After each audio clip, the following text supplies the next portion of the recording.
মা এটি সহজ অৰ্থৰ ভাষাৰ শব্দ মা, যিটো শব্দ প্ৰতিজন সন্তানৰ ভাষা আৰু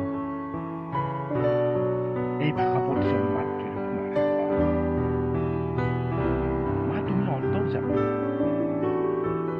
সন্তানৰ মন বুজা, প্ৰতিটো আশা সপোন পুৰাবলৈ আমাৰ